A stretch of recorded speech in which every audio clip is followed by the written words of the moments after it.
আসসালামু আলাইকুম।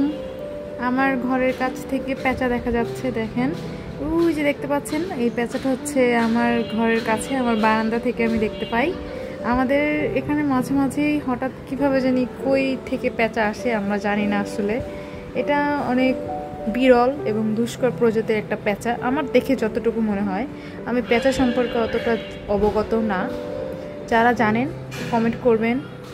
আর হচ্ছে দেখেন অনেক সুন্দর করে বসে আছে, কাউকে ডিস্টার্ব করে না, কিছু করে না, অনেক কিউট। আমাদের ডি ব্লকে বনশ্রীতে থাকি আমরা, 8 নম্বর রোডে। তো আমার বাসা থেকে, আমার রুম থেকে মেইনলি একদম ভালোভাবে দেখা যায়, একদম মানে হঠাৎ হঠাৎ আসে। আমি এর আগে একবার দেখেছিলাম, এই নিয়ে 2বার, মানে বৃষ্টির টাইমটাতে বেশি দেখা যায়।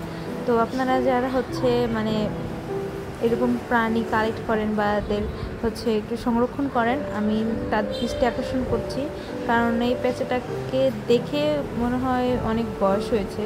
সো পেঁচাটা মানে কোথায় থাকে কিছু বুঝতে পারি না আমরা। এর আগে আমাদের পাশে ছাদে একদিন এসেছিল, এর আগেও নাকি এখানে একবার আমার মা দেখেছিল, আমিও আরেকবার এখানে দেখেছিলাম।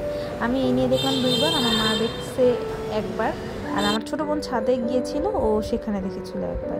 সো আমি কর্তৃপক্ষের নিকট দৃষ্টি আকর্ষণ করছি যেন পেঁচাটাকে সংরক্ষণ করে সুস্থ করে রাখা। আল্লাহ হাফিজ, আসসালামু আলাইকুম।